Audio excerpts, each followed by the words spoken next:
Growing up in Wairika as kids was great, especially being part of a family who really enjoyed being in the outdoors. And where we had lived, we had access to trails along the foothills where we could get all the way from one side of Wairika to the other.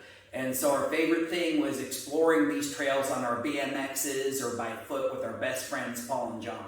We would find all kinds of adventures in the mountains, find higher mountains to climb, and just really enjoyed pushing ourselves to our physical limits while we were out in nature. But it wasn't always sunshine and roses. John actually started off when we got into elementary school being our very first bully. And he was our friend, so that really kind of hurt us at the time. And it was little bullying things like, we went to church with the guy. We're sitting next to each other, much like we are now, and he would walk up behind us and smack our heads together.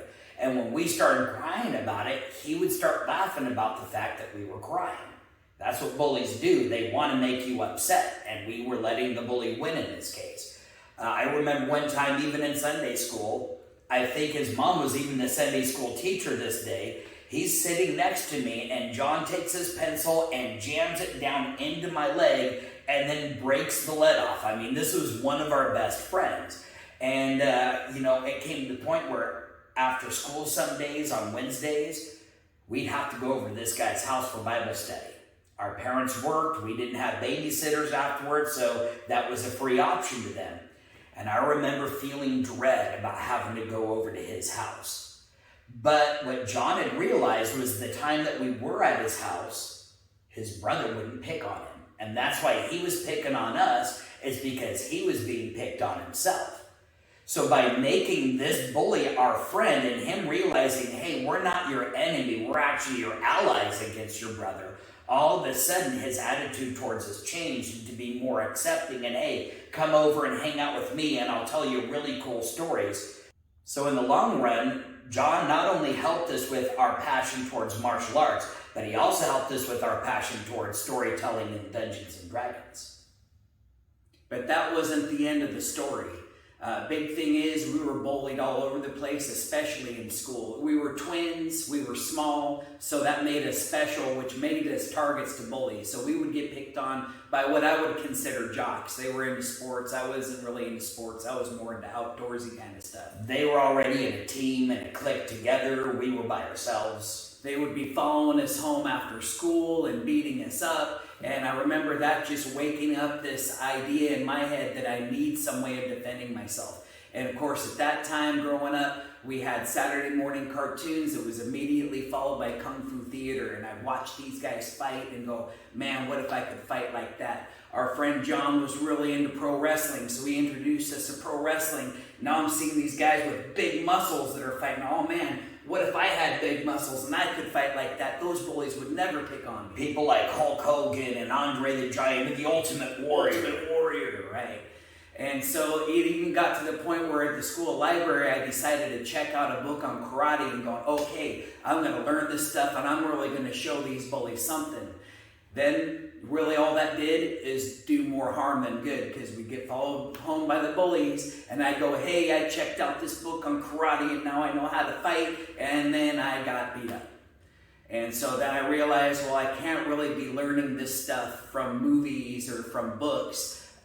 I need somebody to teach me. We had even had the opportunity to do a couple of free gymnastics courses, which totally meshed with what we were watching in WWF and Kung Fu theater. And I remember how much fun I was having doing all the tumbling and going off the springboards. It felt like my inner black belt was just trying to bust out of me.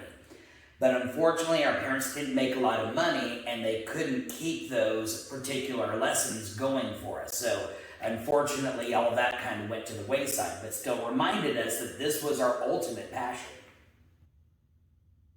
And then at one point we had to move, and I thought that was a great opportunity because I was going to get away from these bullies that were picking on me. But at the same time, we were leaving our best friends, Paul and John, behind. But still, our grandparents lived down there, so we'd go to visit. But really, the bullying didn't stop. We moved up to Medford, Oregon, and we were starting to go to school at Jefferson Elementary. On our way home, we had to be walking across this field. I think at the time there might have been a small playground and a bathroom. But at one point walking home, crossing this field, there was a bigger kid. I didn't recognize him. He must have been from another school. He was walking right toward us, and I didn't think much about it at first because there were kids that would cross this all the time. And then he stopped right in front of us, and he told me, "I am a yellow belt in karate, and I'm going to kick your butt." And automatically, my heart just started racing. I've been here before. I'm all, man, I thought I got away from this. Just so happened that the position he was standing, the sun was behind him. And so I wanted to see this guy throwing the punch at me. I didn't like the fact that I couldn't see him. And so I just raised my hand up to block the sun, and I felt something bump off my arm, and then all of a sudden he turned and he was running away. And I looked at Josh and went, what just happened? Why did he tell me he was going to kick my butt and now he's running away? And you know, from my perspective, I saw this kid threatening me. He's my twin. You can imagine how esoteric that is. I remember my heart beating just as fast, even though the kid wasn't in my face, he was in his face. He was probably next after me. And then all of a sudden, I saw him bust out with Kung Fu Theater, and I saw him put the high block up, and that bully's arm got hurt. And that bully realized he's not a victim. And I'm like, wow, maybe those karate books did pay off. Maybe he did learn something from it. And then I found out he wasn't even doing karate. He was just blocking the sun, not the guy's arm. But again, we were running into the same thing where it usually wasn't just the one kid picking on us. Usually it was a group of kids, and the groups of kids would encourage each other to beat us up. I remember one day there was a kid that had him pinned down onto the ground. Other kids encouraging him to punch him, and he was getting hit in the face. And I realized that Jeremy can't move. Nobody's going to be able to help him except for me. So I remember charging in and tackling the guy and getting on top of him and hoping that Jeremy was going to help me out. But the guy was bigger, he was stronger, he got me off of him and got on top of me, and he started hitting me. And I'm trying to get my arms up and block. I'm looking for Jeremy. Where's Jeremy helping me out? And he's already running across the street going back home. I was stuck on my own. Again, our initial karate teachers, you have to look at who was it. It was us, it was our friends. We didn't have the proper teacher to show us how to have courage. A prime example of the kind of teacher we needed came out when we were about that age with The Karate Kid. That was one of our favorite movies at the time. You know, you look at the character Daniel, he was also being picked on by bullies that were way stronger than him. He was trying to learn karate from a book like we were. And he was failing miserably until he was able to meet Miyagi, who not only taught him karate, but also taught him how to stand up for himself and how to not be a pushover. At that time, not only us, but all of our friends were really into that movie, and they were all excited about Daniel. You know, he was the one who came from nothing, and now all of a sudden he's a champion in this tournament. But what I saw, the one I was drawn to, was Mr. Miyagi. He took that person who thought that he was nothing and showed him that he could be a champion. And so ultimately, that's who I wanted to be, Mr. Miyagi. All of this bullying I was experiencing was building up pressure in me like a pressure cooker. And I remember there was a couple babysitters that we were even sent to where we were getting bullied at the babysitters, sometimes even by the babysitter's own kids. And there was a new kid who came into the babysitters, and I was thinking, wow, if I beat this kid up, he's smaller than me, I can do it. And now the bullies will accept me and they'll stop beating me up. Well, I beat the snot out of this kid, and the bullies didn't care, they still picked on me. And I felt so bad about beating this kid up because I was in his position once. And he's the one that got in trouble. Isn't that what the bullies wanted initially, was for us to get in trouble? That's why they were bullying us. They got the reaction they wanted, I'll tell you that. When you look back at this story of our elementary school years, it's a really clear illustration as to why people bully. And it's usually because somebody else is bullying them. They're hurting their self-esteem either by verbally attacking them or by physically attacking them. And they, in turn, feel like, well, I can empower myself by doing that to somebody else. And then that poor person also turns into a bully and bullies somebody else. And it's just this never-ending chain of bullies creating bullies. That's one of the reasons why when we opened our school, we wanted to have really low prices so that kids like us that didn't have a lot of money could still get the training they need from proper instructors. We also wanted to get our school entwined into the elementary schools, which we eventually did. We'll talk about that later. And help these elementary school kids gain the self-confidence that they can realize they're not victims. They don't have to deal with the bullying and try to break that bullying chain.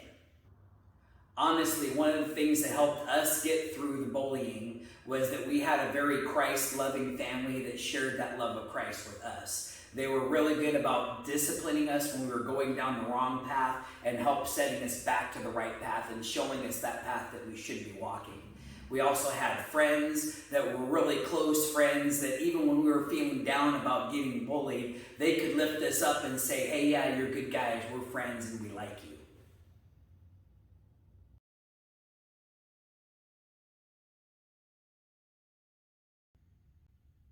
This time we got a couple of funny twin stories for you.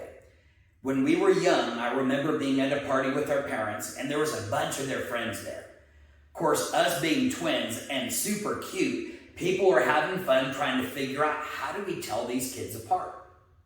Now you can tell by looking at the photos we've had in these last couple of videos, when we were younger, we looked a lot more alike, so much so that even we had a hard time in the photos figuring out which one was which.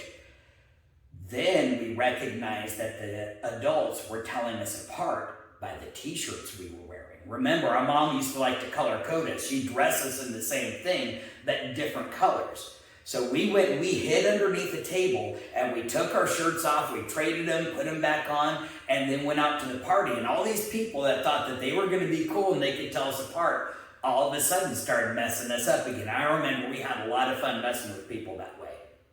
Matter of fact, when we first moved to Medford, we were on our way to school. You know, we'd been going to school for a few months, but we realized that this is a new school and they haven't experienced this trick before. And we realized that, you know, it was a colder part of the year. The teachers were telling us apart because of the jackets that we were wearing.